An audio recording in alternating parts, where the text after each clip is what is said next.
welcome back to the Boxing Heaters podcast with Zach Plesac. I'm your host, Matt Teeters. Thanks everybody for tuning in. Zach, how we feeling, baby? Let's go. Episode 2. We're back. Good look. Absolutely, we're happy to be here, bro. Happy to be here. So I want to jump right into it. You recently just got your 10th win, which is a big accomplishment in the double digits. Crazy statistic. The Indians have now been no-hit on 3 times. Crazy. Which has never happened in the MLB history. Hundreds of years of baseball games. Yeah, there hasn't been a team to not get any hits in 3 games during a season. Right, and you were the starter for every single one of those Indians games. Dude, what is that? Why is that? What's going on, bro? The team's playing well. We got some really good hitting. Got some really good hitting. Got some great hitting. We were like, at one point in August, I think the best in the big leagues. Average, slug, everything. So, yeah, I don't know why. That's crazy, too. And honestly, every no-hitter we've had, our teams barreled balls up the whole game. It's like, seemed like it was right at people. Or they'd be making great plays, you know? Like, it just seemed like it would be hit to the perfect spot where they would just have enough room. And they would just be able to make a play on it. So it wasn't like nobody was hitting, you know what I mean? Like, we were still swinging it. I think it's just craziness, dude. The fact that I was pitching in all 3 of them, I don't understand. I don't even want to know. So you and I were both pretty big on vibes, good energy. And you've been doing a lot of reading lately. You've been doing a lot of journaling. Mm-hmm. What have you been journaling about lately? Dude, just different things that happen throughout the day. It's like the things you want to journal, in my opinion, are when you're going through your day and you're like at a point where you're kind of cruising, like you're flowing, you're just doing your thing. Something just pops into your head, right, that like makes so much sense. A click moment, you know, they call it. Something not even that dramatic, but just something that like you happen to just like think about all of a sudden. Writing that down later when you remember it, or right away, it was best case. But my journal, it started, dude, in Seattle. I got this journal. It's like hide. It's handmade. It's super, super cool. I got like an ink pen to write with it. I was walking the boardwalk down by the water, and I stumbled upon this guy at the market who was selling all these journals. And this one caught my eye. That same night that I had gotten the journal, I had made dinner reservations with the guy on our team, Henches. We were going to go get some dinner. We were in Seattle, whatever. And it so happens like he couldn't go because he wasn't vaccinated. At the time, MLB, if you weren't vaccinated, you couldn't go indoor. You couldn't go in an indoor setting. You could go in outdoor public eating, but you couldn't eat inside. He couldn't go. So I had this reservation and I was by myself. I said, whatever, that's cool. I eat by myself all the time. Whatever. I'm on my way. It's like an 8-minute walk. I'm on my way to the restaurant. Across the street from me, this elderly woman. I wouldn't even say elderly, like before elderly, but like, you know what I mean? Like she's upper middle-aged. Right. You could tell she kind of starts like swaying. Her shoes, like legit, like she stepped on the side of her shoe and her ankles like rolled and she just fell. She was carrying 2 full bags of groceries. This lady falls, like, there's like all right in front of you. Right in front of me. Like, the only, like, my line of vision was to see that happen to that lady. There was, like, another person up the street that weren't looking. There was a car that drove past and was, like, staring. But this lady ate it, dude. So, ironically enough, it's right in front of me. Like, it was like I was put on path to see this lady. And so, didn't know what to do at first. I'm like, is she going to be okay? I'm kind of waiting to see. I'm about to cross, waiting for the light to turn, whatever, cross the street, help her up, help pick up her groceries with her. And she's got 2 paper bags, full thing of bacon in there, a dozen eggs, like watermelon, like some heavy shit, dude, you know? Just like a whole list of groceries that she went to the store to buy. I could tell she was like flustered, you know, and I was like, where do you gotta go? I can get the GPS for you on my phone. Found out I talked to her the whole way back because I actually ended up walking with this lady all the way where she had to get back to. We get where she has to go, and it's the Cancer Care Alliance. That's where she's in Seattle. So she came from Alaska. She's there for the week, get either her cancer treatment or her cancer checkup. What could have turned out to be a disaster tonight for her. Randomly, I had crossed paths with her, seen the whole thing go down, and was able to help her get back. That day I got the journal. I basically journaled that. And that's when I started journaling. So it happens 2 days later, I have the start in Seattle, left my cleats in Cleveland. So the clubbies there had to go to a nearby Dick's Sporting Goods. They had to get Adidas cleats because that's what I'm supposed to wear. It could only be like a certain color, a certain size. So like I got limited pickings of these Adidas cleats that honestly were like not one of their better cleats. They weren't big league at all, bro. And I had to go out there against a good lineup and like compete, give our team a chance to win, you know what I mean? I had to put aside the fact that I didn't have my cleats and I had to accept the fact that, look, thankfully I have some cleats. I'm going to be able to pitch. If I'm going to sit there and like dwell, it could go south, or I can be like, all right, these are my cleats, you know, I'm gonna go from this moment and just continue to take the best out of it. That's when like my mindset started to change with everything. When I started journaling, I started reading the book I was telling you about, A New Earth, Eckhart Tolle. When I started reading that book, that's like the transformation point in my life started to take place, bro. So it's had a huge impact on my daily living, and it's definitely allowed me to like learn things about myself and to like take things more literal. You know, Seattle actually had a very big impact on my life too. I was born there. No shit. Yeah, and I've never been back, so I'm definitely coming out next game with you. Let's go. Yeah, dude. Seattle's That's awesome that all started out there for you. So the Little League Classic that you guys just participated in a few weeks ago, tell me a little bit about the impact on being around the younger kids and your outreach to the community with the team. I know you had a great time with your teammates doing all that. And then also your involvement with the Boys and Girls Club. Yeah, the Little League Classic was sick. I actually have the hat from the Little League Classic on right now with the pin and everything. Sick hat. That was an experience in itself, you know, dream come true type moment for me as a Little Leaguer. Like, that's the dream when you were in Little League. That's where you wanted to go play. You've seen it on TV, you know. It's just like they say, dude, it was almost a dream come true. I mean, just even being able to talk to the Little Leaguers and seeing how much of like in awe they were just to talk to you and hang out with you and just like act cool with you, you know. Like if you're just being like normal and cool to them, like they're just trying to be cool, dude, and relate with these kids. They just love baseball and they love having fun and like, you know, diving on the ground. It was an awesome experience, and just any way you can impact a younger kid, you know, that's why we do this. You know, in the end, there's a level of inspiration that, you know, we can try to give back as much as we can. You know, it's never forceful, but it's always just coming from like relating to somebody else and having that connection, just playing Little League and playing baseball and just like being an athlete and being a kid. That's a cool connection, bringing it back full circle. But yeah, that was an awesome time. And the Boys and Girls Club, actually, I've been quite a few times this season. It's been so awesome going there. And I've been to a couple of them around the city, being able just to hang out with them and just to see the joy on their face, you know, just to be able to do something that's out of the ordinary for them on a regular basis, you know, bringing in Slider who came in, you know, and like Mustard and Ketchup come in and dance and do funny things and they all get fired up. Yeah. Play kickball. You know, we talked about energy and, you know, bringing the spark, and I tried to relate that some way where we could teach kids something, you know, like what's energy spark. So yeah, First Energy showed up with me to Boys and Girls Club. They actually had a truck with a trailer that had a whole demonstration of if a tree falls down on a wire, where you can and can't touch it, if it's live or not, you know what I mean? So basically like a teaching lesson, which it's crazy to see the like evolution of the way like kids learn things, you know, because it's not a field trip, but like there was a field trip brought to them with like a science experiment. You went on a field trip. Yeah. So they you know had a squirrel running on the wire that was live, and it like got zapped and fell, and dude, and the kids are like he's freaking out, and it's just that's like, real though. That's how real that is. Yeah, I mean, if you touch a wire, lesson. So like they being fired up about being able to see all that and the sparks and the tree fall and the whole entertainment part of it, but like they learned something out of it too, and that in itself means, you know, so much to be able to give any form of either knowledge or people help other younger boys or girls find at least themselves within something, you know what I mean? And allow them to have the experience to be able to feel or like experience whatever it is, their own lens, you know, so then they can relate to other people through different ways, however they want to. So like it's a cool experience, dude. It's definitely something that means a lot to me. And I have a younger brother who's not quite that age, like Little League. He's freshman in college now, sophomore now.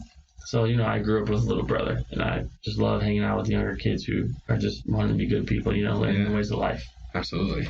So you just brought up diving on the ground. I feel like that's a really good analogy, because you said that in the last episode too. I feel like that's a good analogy for hard work and going the extra mile. So like your rookie year, you were on the ESPN Top 10. You had that crazy dive for the out. And that just ties right into it. Diving on the ground, dude, going hard.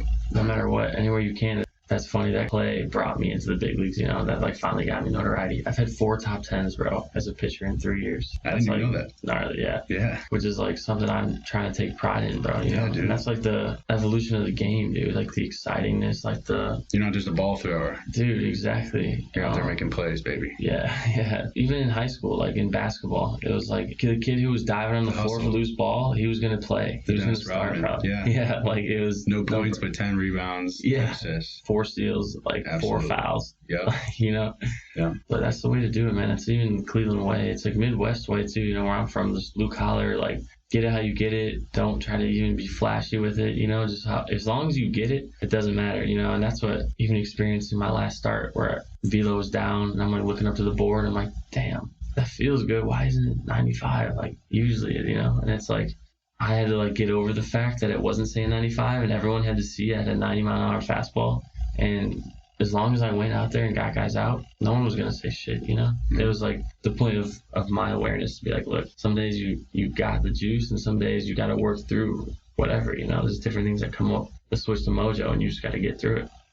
What kind of blows my mind is when I see these highlights of these pitchers that have this style of submarine pitching. Yeah. So they're throwing the ball like they're throwing it under, and it kind of takes a little bit of a rise. Yeah. And your former teammate, Simber from last year, he used to throw like that. He still does for the Jays. And Tyler Rogers too. Yeah. Kind of want to get into how you develop your style and what you think about submarine pitching, because there's only a few guys that do it. It's honestly crazy for those dudes who do it. They mastered it, and it's like usually, I don't want to speak for these guys in particular, but it usually comes down to a guy who doesn't throw hard anymore, so he starts doing some other things to create deception and make the ball move as much as they can in different ways. So like those guys who release the ball from down there can ride it. They can ride it different ways as opposed to throwing it overhand. You know what I mean? There's different releases on it, so you can get different actions that you can't get overhand. So it makes them that much more deceptive and different than anybody else. But, I mean, those dudes are both top relievers in the game, and you're talking about submarine pitchers. Personally, that's come a long way with my delivery.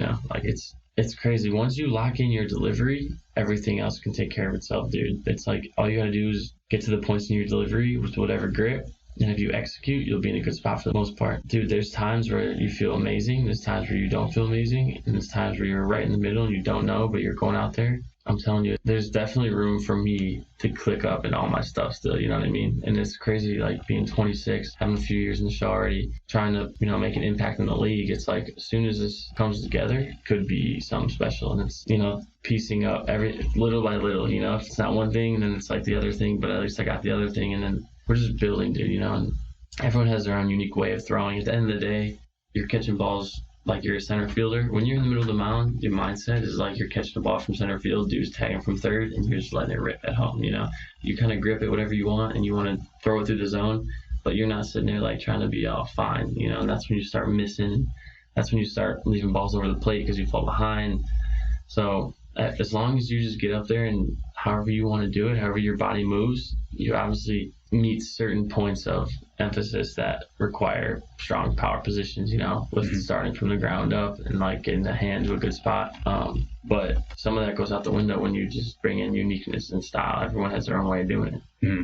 That ties in really well with, so anyone that checks out your Instagram bio, you've got tempo, rhythm, and timing. Mm-hmm. That's a big part of how you live, dude. I feel like everything, that's just the way of life. Like if you wake up late, your tempo's rushed. The quality and everything lessens because you spend less time being able to actually do it. You want to find the tempo where you're not rushed, but you're not like lagged in the tempo of the rhythm and then the timing of everything, when it all comes together. And I feel like it all ties in with slowing everything down to the point where you almost like the only thing you focus on is like your breath, for a second. You're just like, let me just find where my feet are right now. What are my hands doing? Where am I at? Everything. And I think it's important, dude. It's a great mantra. I love that.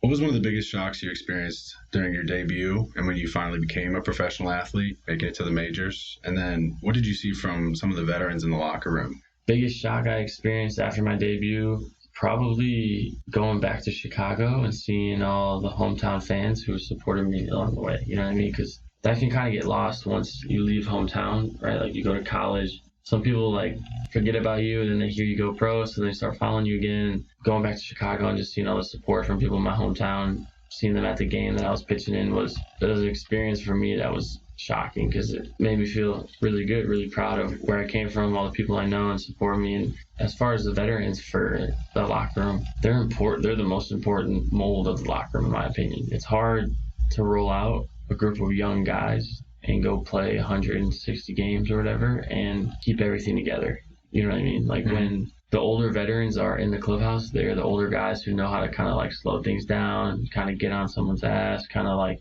when it's a big moment, they know how to act, and then it's like that's how us young players learn how to act in those moments from those guys. So like there's different ways veterans can go about their business too. some veterans are salty, bro, and they just want to pick on young dudes for things that they can't experience and enjoy anymore. You know what I mean? Like, whether it be you being young and you're trying to party, or whether you hang out with girls, or you listen to certain music, or you like certain rims on your car, or whatever. You know, there's some guys who are like, not old school, but there's guys who are just different. It's not their cup of tea for being showy. You know, they are business professional. And when you get to this level, that's what's cool, is like the professionalism is always there. There's just different styles of professionalism, you know. Going back to the veterans, it's important for them to establish something to look to, like at least something that these younger guys can be like, all right, I can at least be like him, you know, and to an extent take it in their own way and turn that to who they want to be as a person and a player. Because at the end of the day, like, you can't expect to do what all these other guys do for you to have the most success for yourself. You know, you have to abide by certain, whatever it is that is the team rule, you know what I mean? But it's like, there's a point where the identity of who you are and the individualism needs to be shown in these realms of like what everyone has to abide by. You know, it's like everyone has to wear a collared shirt. All right, everyone wear a collared shirt. Your collared shirt might look different than my collared shirt. You know what I mean? Like, your collared shirt might be from Chaps, plaited up. You got leather shoes on, belt, you know, whatever, and you got your hair slicked back. Maybe I have, you know, jeans on, high tops, collared t-shirt that's a little bigger, and you know, but like, it looks good. It doesn't look good, but XL. Yeah, long, you know, dude, it's like the disconnect, you know. How far into the pettiness is it to where it's important? Right. You know what I mean? Like, to where, like, where should it be addressed and where should it not? And then at some point it just gets in the way of being a winning team. It's like you're literally focused on something that you don't want to be focusing on because like you brought attention to it. And there's no need for that, you know. There's a way to come about and bring attention to something that, say, isn't right, but there's a way to not use that as either like a distraction or use it as like a way to not dehumanize someone, but to like show your authority to somebody, you know. Like, put them down. It's only should be to pick them up no matter what, unless they're being a jackass and their purpose, you know, I do whatever I want. There comes a point where you just got to be picking everybody up. You can't be making people feel bad for not doing what somebody else wants them to do, you know. Right. So there's just that part to it. Right. So we got this bottle of Pinot Grigio. The reason I got it is because this label is insane. It's called The Prophecy. That's a cool label. So I think it fits perfect. Wow. I'm going to get a little ASMR here. See how we sounding. Listeners, let us know on our Boxing Heater social media pages. Would you like to pour me some side? Very nice. Very nice. Cheers, brother. My brother. Quick reminder to all the listeners, one of the first 500 followers on each Instagram, YouTube, and Twitter social media pages at Boxing Heaters has a chance to be the lucky winner of a signed Zach Plesac baseball. It's gonna be sick. I'll sign the hell out of it too. I'll make it look good. So, I mean, perfect. Since you're holding that baseball right now and you got the feel for it, I know a lot of people ask you and they want to know. This season you had a little speed bump, a little bump in the road. You had a thumb injury, which is major for a starting pitcher, obviously. Why don't you go into a little bit about how exactly that injury happened, and then kind of a little bit of the aftermath? I still got the mark on my thumb. Can you see it? You did, yeah. Your nail's a little. Yeah. There's like a brown spot and white. The doc said it's like a reflection of something underneath. Yeah. But it was at the base of my thumbnail. It's just growing up now. Yeah, and it obviously has been growing. He said it takes 100 days for your nail to grow all the way. So that's kind of cool. But dude, no, I broke my thumb, came back 2 weeks early, grinding, bro, you know. Supposed to be out 6 weeks. What happened was playing Minnesota, perfect through 3, feeling great. Day game, getaway game. Now, yeah, we're playing Minnesota, perfect through 3. 4th inning comes, there's like a weird play in betweener. Base hit, fall behind, homer, 3-run homer. And just like that, it's like 4-0. I'm like, what the heck, dude? And it's hot, dude. It's the middle of summer. It's humid, dude. It just rained like the night before. So it's like the morning of the heat. When the heat finally is at like reaching its peak mid-afternoon, you know, when all the water's coming out and it's like mid-peak, we were playing in that. Basically, that's the environment I was in at the time. So I'm like sweating. That outing is finished. Take it to the clubhouse. And what are you feeling? What are your emotions? And I'm upset, dude, obviously, with the outing. And definitely too upset to the point of like I wasn't fully present and aware of where I was, you know what I mean? Like I was more worried about what was happening that just had happened and I can't control anymore than what I was doing with myself. So like I'm sitting in my seat, checking my phone, got my jersey over my head, kind of just like leaning back. Get down on my phone, throw my phone down, go to take my jersey off over my head, and I'm sweaty. You know, obviously it's hot, middle of the day. Rip my jersey off, struggling, and I'm sitting back on my seat just like this, and I pull it over my head and through my legs and clip my thumb on the inside of my chair. Ooh, grab my thumb, and I thought, like, it's happened so quick. You know, I felt it. I'm like, dang. I thought my nail ripped off right away. I looked down, and my nail wasn't off, but there's a blood blister, like, right below my thumbnail. Instantly. So I'm like, yeah, instantly. A blood blister. Yeah. I'm like, what the that makes no sense. I'm like, damn, this hurts though. So I'm like, dude, I probably just jammed my finger a million times, hooping, whatever. So pull on it, dude. We're good. Pulling on it, dude, like as hard as I can, bro. I can get it jammed. And I woke up the next day, or we actually, after that game, flew to Detroit. And from that point, bro, I knew it was broke.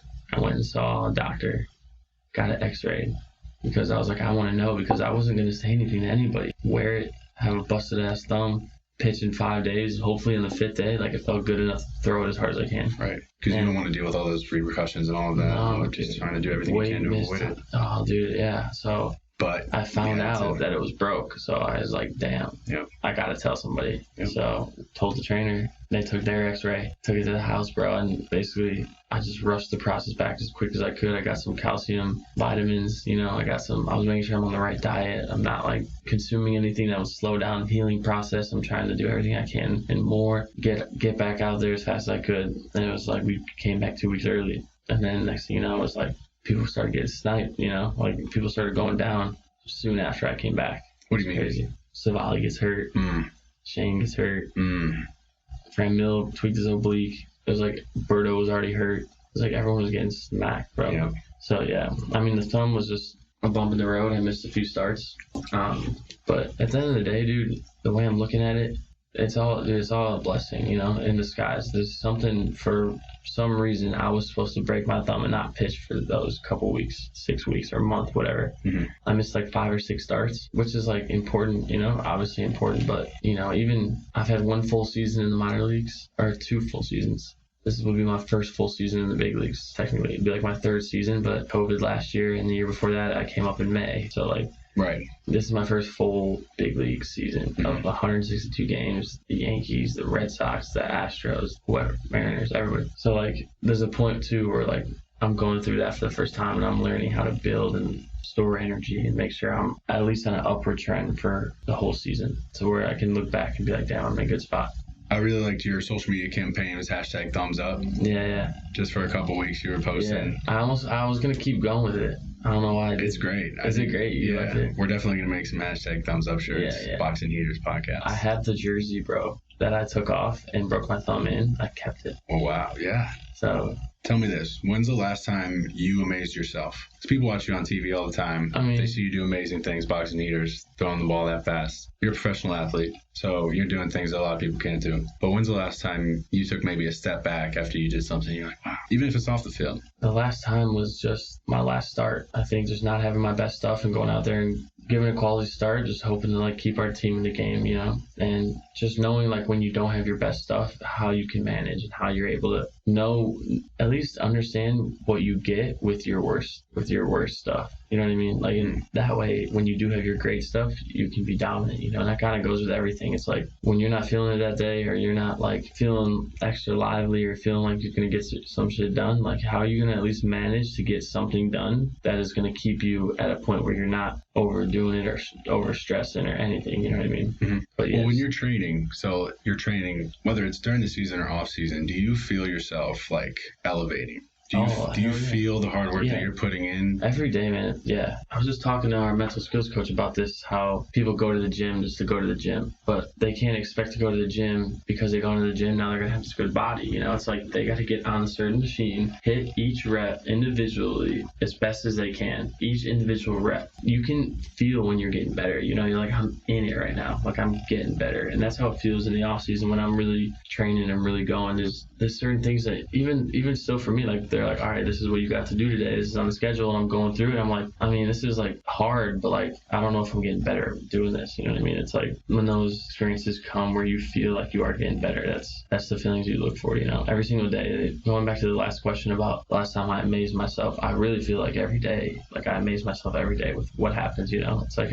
allowing myself to live by a certain expectation every single day, you know, at least like the awareness of being present, not trying to get too ahead of myself or dwell on the past too much. Like that awareness is so hard to do. When you can see yourself like doing it more and more subconsciously, that's amazing, because then you just have a healthier, happier, more joyful like experience throughout the day, you know. Mm-hmm. So we're posted up here in Ohio City, city of Cleveland. Other than minimal traffic and the short amount of time it takes to get around the city, what are some of your favorite parts? There's some good golf around here. There's good people around here. Cleveland's cool. I mean, just Midwest, just like how I'm used to growing up. Some of my favorite spots around Cleveland, obviously. I'm repping Barley House tonight, actually. Barley House, Cleveland, represent. Shout it out. Forever. My boy Chris Loftus. Yeah. Always hooking it up. Forever, man. He's always been family. That place is goated.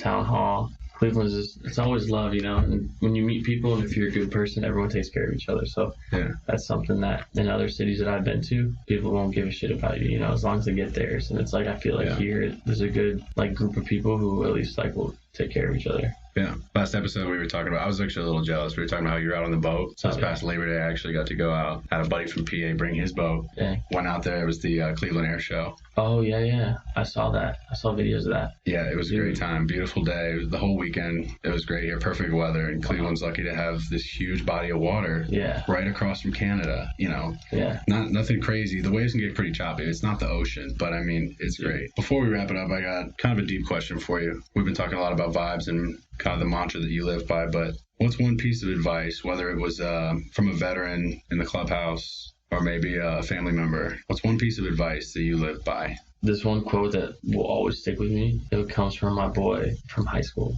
It's Braxton B. Rice. His dad, we played football together, and his dad would go to his house for football games. He'd like get Subway or get food, chill up, hang out. Then 7 o'clock game time, you know, school got out at like 2:45. But his dad would always say every Friday, he'd give you knocks and give me knocks, and he'd say hit or get hit. So those are the kind of words I live by, is hit or get hit. You gotta make I'm not talking about like fighting or like doing anything crazy, but that's just being like assertive in anything you want in life. Like you can't just sit back and expect whatever you want to come and get handed to you. You gotta go out and get it, you know. You can't get pissed off when things that happen to you that you can't always control. Exactly, you can't always control. And it's like, dude, as long as if you get hit, it's hard, bro, you know. If you're the one hitting out there, you're the one making the plays, you know, you're the one doing. And it's just being an athlete, using that with like life. But high school football, my boy Braxton's dad said hit or get hit. I was like, damn, I'm gonna live by those words. That's exactly what I was looking for in an answer, bro. Do you ever talk to Braxton's dad about that? And I hadn't talked to him about it. Look at me now. Yeah. That's awesome. This has been great, brother. We'd love to get in touch with the fans. Please reach us at boxinheaters@gmail.com. Hit us direct message on any social media platform, Twitter, Instagram, YouTube, at Boxin Heaters. If you have any comments or questions or anything for Zach or the show, please write in boxinheaters@gmail.com. Remember, we're going to be doing the baseball giveaway. We're going to be doing a few giveaways. We're going to have some merch. We're going to go big time, baby. Yes, sir. This is Major Leagues. Major Leagues. My God. Cool. Good looks, bro. Again, this has been good, bro. I can't wait to get back on here and talk to you about more things. There's so much to cover, bro. We're just getting started on everything, you know. We're going to open it up. Like, once it kind of gets out there and expand it, we're going to bring it in. Everybody kick ass this week. Appreciate you for tuning in. This has been Boxin Heaters with Zach Plesac. I'm your host, Matt Teeters. Let's get it. Let's go. My boy.